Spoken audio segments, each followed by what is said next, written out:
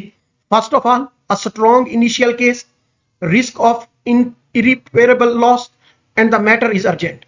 कि इब्तदाई केस, मजबूत केस जो है, जिसको हम आम वर्ड्स में कहते हैं स्ट्रॉन्ग प्रेमा फिशाई केस, और इरिपेरेबल नाकाबिले तलाफी नुकसान, और मामला इंतहाई हंगामी नोयत का हो, तब बतौर आर्जी रिलीफ जो है पहली हालत में जो है क्या किया जा सकता है, इसको बहाल नहीं किया जा सकता। Can not be restore the previous situation as a interim measure. याद रखिएगा। नेक्स्ट है जी, ऑर्डर्स एंड इन्फोर्समेंट, अहकामात और अमल दरामद। तो याद रखिएगा, all the orders must be in writing with reasons. तमाम अहकामात तहरीरी होने चाहिए और इनमें वजूहात लाजमी दर्ज हो। If public nuisance is not remove, the hearing officer can issue an absolute order with deadline and further penalties. अगर अवामी नुकसानात जो हैं या तकलीफ खत्म ना की जाए तो फिर हेयरिंग ऑफिसर क्या कर सकता है, एब्सोल्यूट ऑर्डर जारी कर सकता है, जिसमें डेडलाइन और मजीद जुर्माने और सजाएं जो हैं वो क्या होंगी, शामिल होंगी। If not compiled with the SDO get it enforced which may be involve force. अगर हुक्म पर अमल नहीं हुआ तो फिर एसडीओ को अमल दरामद का अख्तियार होगा, चाहे वो फोर्स का इस्तेमाल ही इसके लिए क्यों ना करना पड़े, लेकिन हुक्म की अमल दरामदगी जो है वो लाजमी होगी। हैंडलिंग द कॉन्फिस्केटेड गुड्स, जब्त शुदा सामान जो है उनको कैसे हैंडल किया जाएगा। A detailed inventory must be made when goods are seized. जब सामान कब्जे में लिया जाएगा तो उसकी तफसील जो है वो क्या की जाएगी, वो लाजमी बनाना होगी। If the offender wins their case, the goods are return. अगर मुलजिम केस जीत जाता है तो उसका सामान क्या कर दिया जाएगा, वापस कर दिया जाएगा। और याद रखिएगा, कॉन्फिस्केटेड गुड्स जो हैं can be publicly auction to recover the unpaid return rents और इन्फोर्समेंट कॉस्ट। और जब्त शुदा सामान जो है, अगर दूसरे केस में मुलजिम केस नहीं जीतता तो जब्त शुदा सामान को पब्लिक ऑक्शन के जरिए से, नीलामी के जरिए से क्या किया जाएगा, बेच दिया जाएगा, ताकि बकाया जो किराया है या अमल दरामद के अखराजात हैं वो पूरे किए जा सकें। The sale price is set at less than 10% of the market value to ensure the quick sale. नीलामी के लिए कीमत मार्केट वैल्यू से 10% कम रखी जाएगी ताकि सामान जो है वो क्या हो, जल्दी फिरोख्त किया जाए। तो ये इंपॉर्टेंट है। नेक्स्ट है जी, यहां पर भी हमें अपना विसल ब्लोअर के तहफ़्फ़ुज़ात, प्रोविजंस जो हैं उनके बारे में बताया गया है। A whistleblower is protected. Whistleblower को, यानी वो शख्स जो कानूनी खिलाफ वर्जी अवामी मफादात में जाहिर करे, को बड़ा प्रोटेक्शन हासिल है, तहफ़्फ़ुज़ हासिल है। If there disclosure is found the false or frivolous, they can be fined or imprisonment. हाँ, अगर उसकी इतला झूठी या बददियानती पर मबनी साबित हो तो उसे फिर जुर्माना भी हो सकता है और उसे कैद भी हो सकती है। अगर किसी ने विसल बॉलर की, अपना ब्लोअर की शनाख्त गैर मजाज तौर पर जाहिर की तो ये संगीन जुर्म काउंट होता है और इस पर जुर्माना और कैद जो है वो भी हो सकती है। Unauthorised disclosurisation of the whistle blower identity is a serious offence and punishable with a fine और इम्प्रिजनमेंट। इसके बाद है जी फील्ड ऑपरेशंस एंड अकाउंटेबिलिटी, यानी कि फील्ड ऑपरेशंस और एहतसाब से मुताल्लिक बातें। तो यहां सबसे पहले बड़ी सिस्टम जो है, officers must work in pair for safety and monitor each other. तमाम अफसरान को जोड़ों की शक्ल में काम करना लाजिम है ताकि तहफ़्फ़ुज़ और एक दूसरे पर निगरानी को क्या किया जाए, यकीनी बनाया जा सके। उसके बाद body cameras, the director general can issue instructions for using the body cameras and other gadgets. Director general को अख्तियार हासिल है कि वो अफसरान को बॉडी कैमरा और दीगर आलात के जो इस्तेमालात हैं उनकी हिदायत करे। डिजिटल एविडेंसेस, तमाम डिजिटल रिकॉर्ड, वीडियो वगैरह जो है must be uploaded to a secure system within 24 hour and to be properly tracked. तमाम डिजिटल रिकॉर्ड्स, वीडियोस, फोटोज वगैरह जो हैं वो 24 घंटे के अंदर महफूज सिस्टम पर अपलोड और टैग करना जो है वो जरूरी है। अब अगर मैं फाइन्स के हवाले से कुछ बातें करूं और इनकी कुछ हदूद आपको बताऊं कि इनकी पिक्यूनरी लिमिट्स जो हैं वो क्या हैं, तो इनमें जितना बड़ा ऑफिसर होगा उतना ज्यादा फाइन जो है वो इंप्लीमेंट कर सकता है, याद रखिएगा। मिसाल के तौर पर अगर मैं district enforcement officer and regulatory board की बात करूं तो ये ज्यादा से ज्यादा 3 लाख तक फाइन जो है वो कर सकता है। ये बड़े इंपॉर्टेंट पॉइंट्स हैं, नोट कर लीजिएगा। तो district enforcement and regulatory board कितने तक फाइन कर सकता है, याद रखिएगा, 3 लाख तक। और अगर मैं हेयरिंग ऑफिसर की बात करूं तो ये 2 लाख तक जो है वो फाइन का लेवल रखा गया, मीडियम लेवल। और एसडीओ जो है वो 1 लाख तक फाइन जो है वो कर सकता है। और जो इन्फोर्समेंट ऑफिसर है, ईओ, वो लोएस्ट फाइन जो है यानी कि 50,000 तक इंप्लीमेंट कर सकता है। तो डियर स्टूडेंट्स, ये था हमारा आज का लेक्चर। उम्मीद करता हूं आपको पसंद आया होगा। अगर हमारा लेक्चर आपको अच्छा लगे